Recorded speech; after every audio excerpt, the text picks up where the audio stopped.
को कनाडा से डिपोर्ट किया जा रहा है और ये नंबर बढ़कर 5 लाख भी हो सकता है।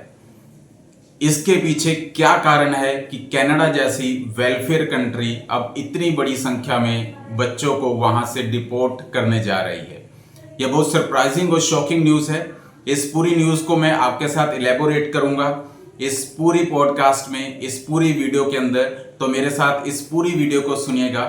तो आपने सही सुना, 70,000 लोगों को, और ये नंबर बढ़कर 5 लाख, इतने बच्चों को कनाडा ने डिसाइड किया है डिपोर्ट करने का।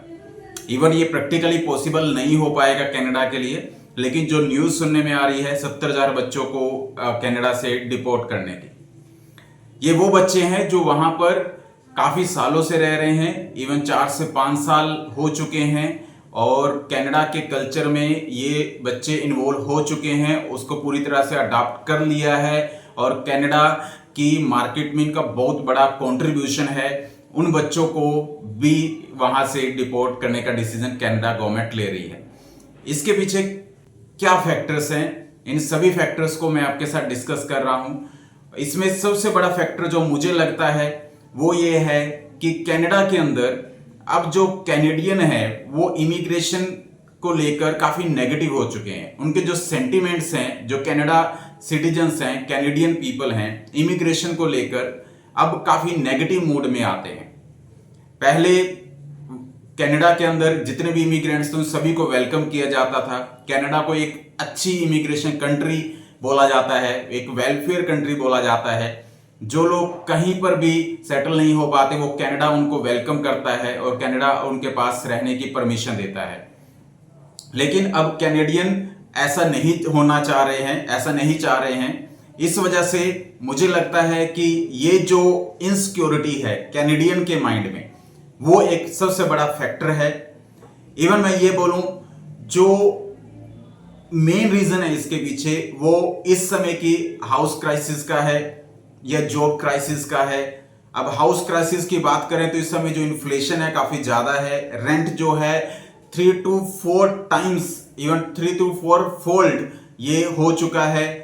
पहले अगर कनाडा की बात करते हैं तो वहां पर $2,000 के अराउंड पर मंथ का रेंट मिल रहा है और पहले $300 से $400 तक भी मिल जाता था।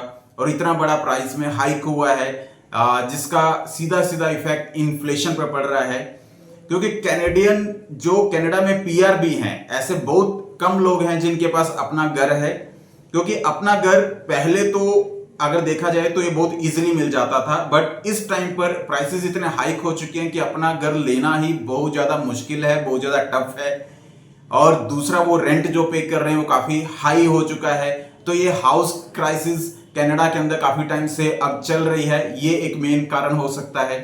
दूसरा जॉब क्राइसिस को लेकर अगर बात करूं तो कैनेडियन को ऐसा लगता है कि जो लोग बाहर से आते हैं, एम्प्लॉयर उनको कम वेजेस में अपने पास रखते हैं, जिससे उनकी जो जॉब है वो सिक्योर नहीं रहती। वो सोचते हैं कि जो जॉब है वो आउटसाइड ऑफ कनाडा पीपल जो है वो जो कनाडा में आ रहे हैं उन्हीं को मिल रही है। कैनेडियन लोग इस चीज को लेकर काफी इनसिक्योर हो गए हैं, ये एक दूसरा कारण भी हो सकता है। इवन मैं सेकंड फैक्टर्स की जो बात करूं जो मुझे लगता है वो है ऑक्यूपेशन को लेकर। देखिए ऐसे बहुत सारे ऑक्यूपेशन हैं जो कनाडा के अंदर हाई डिमांड में है, सप्लाई कम है, लेकिन ऐसे बहुत सारे स्टूडेंट्स हैं जो वहां पर ऐसे ऑक्यूपेशंस में जा रहे हैं जिनकी डिमांड वहां पर कम है, सप्लाई उनकी ज्यादा है। तो इस वजह से जो ऑक्यूपेशंस है इट मीन्स कि मेरे कहने का मतलब कनाडा जिसको पीआर देना चाहता है उसी को देगा। इट मीन्स कि उसको जिन बच्चों की जरूरत है उन्हीं बच्चों को ऑक्यूपेशन में डालेगा और उन्हीं को ही वो पीआर तक की ऑप्शन देगा। तो ऑक्यूपेशन को लेकर बहुत बड़ा सवाल अब कनाडा के अंदर है, क्योंकि अब कनाडा स्टडी को लेकर, वर्क को लेकर और पीआर ये तीनों चीजों को अलाइन कर चुका है। यानी कि वो पहले किसी भी फील्ड में आप लोग स्टडी कर लेते थे और आपके लिए इजी हो जाता था वहां सर्वाइवल करना, बट अब जो स्टडी है वो एक रेलिवेंट कोर्स में, अच्छे कोर्स में होनी चाहिए और वो कोर्स वो होना चाहिए जो आपके इन डिमांड है, यानी कि ऑक्यूपेशन इन डिमांड लिस्ट में आता है। अगर आप उसी में एडमिशन लेते हैं तो आने वाले टाइम में आपको पीआर के चांसेस मिल सकते हैं, वरना आपको कनाडा आने वाले टाइम में डिपोर्ट कर सकता है।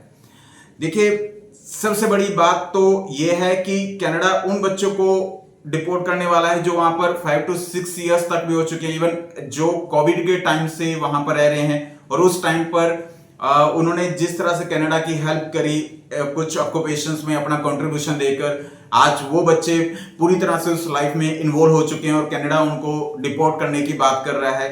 तो मेरे पर्सनल पॉइंट ऑफ व्यू से बहुत नेगेटिव होगा कनाडा के लिए, क्योंकि पहले क्या होता था कि आप स्टडी के बाद वर्क परमिट एक्सटेंशन आपको मिल जाती थी, इवन बच्चों ने 3 टाइम्स तक भी एक्सटेंशन वर्क परमिट की ली है। अब उसके बाद अगर उनको पीआर नहीं मिल रही तो कनाडा सोच रहा है कि इनको डिपोर्ट कर दिया जाए। इवन अब देखा जाए तो एट प्रेजेंट स्टडी के बाद एक ही टाइम पर वर्क एक्सटेंशन मिलती है आपको, इवन जब तक आप वहां पर रह रहे हैं, उसके बाद आपको पीआर तक की प्रोसीजर में जाना होता है। लेकिन अर्लियर ऐसा नहीं होता था, तो काफी चेंजेस अब होते जा रहे हैं कनाडा के अंदर। मुझे लगता है इसका सबसे बड़ा रीजन इलेक्शंस भी हैं, जो कनाडा के अंदर इलेक्शंस होने वाले हैं, जो वहां की लिबरल गवर्नमेंट है उसके साथ जो एनडीपी का सपोर्ट था वो भी अब पीछे हटता नजर आ रहा है, क्योंकि एनडीपी ने अब अपना हाथ लिबरल गवर्नमेंट से पीछे ले लिया है और लिबरल गवर्नमेंट को लगता है कि कैनेडियन लोगों के लिए जितना फेयर किया जाएगा उतनी ही उनके लिए आने वाले इलेक्शंस में बेनिफिट होगा और उनकी गवर्नमेंट दोबारा से बनेगी। लेकिन जो सबसे बड़ा सवाल आता है, क्या इतने बच्चों को वहां से डिपोर्ट करना पॉसिबल होगा? तो मुझे लगता है कि बहुत मुश्किल है, क्योंकि 5 लाख बच्चों में ऐसे बहुत बच्चे हैं जो उनके शॉर्ट नीड जो ऑक्यूपेशंस है उसमें कंट्रीब्यूट करते हैं, और छोटे छोटे ऑक्यूपेशंस में बच्चों का जो कंट्रीब्यूशन है कनाडा के इकोनॉमी को बहुत ज्यादा हाइक करता है। लेकिन अगर ये बच्चे वहां से आते हैं तो कनाडा क्या इस चीज को बियर कर पाएगा? ये सबसे बड़ी बात आती है। ये सभी सवाल हैं।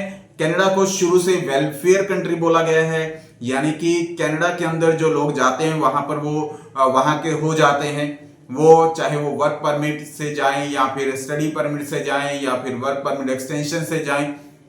इवन सबसे लास्ट सोल्यूशन जो रहता है वो असाइलम का रहता है, लेकिन असाइलम एक लीगल बच्चा कभी नहीं डालना चाहता है, क्योंकि वंस वो असाइलम में चला जाता है तो उसके पास कोई रास्ता नहीं रहता। और असाइलम का केस अगर आप हार जाते हैं तो आपको कनाडा डिपोर्ट करना पड़ेगा और दोबारा से असाइलम डालना बहुत ज्यादा टफ हो जाता है।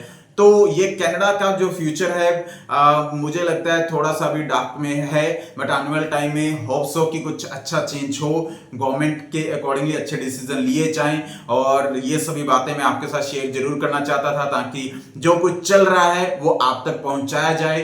आप मेरे सब्सक्राइबर हैं, नहीं भी हैं तो मुझे सब्सक्राइब जरूर कीजिए। ऐसी बहुत सारी वैल्यूएबल और करंट और अप टू डेट और रियल और ऑथेंटिक इंफॉर्मेशन मैं आप तक पहुंचाने की कोशिश करूंगा। Thank you very much, all the best.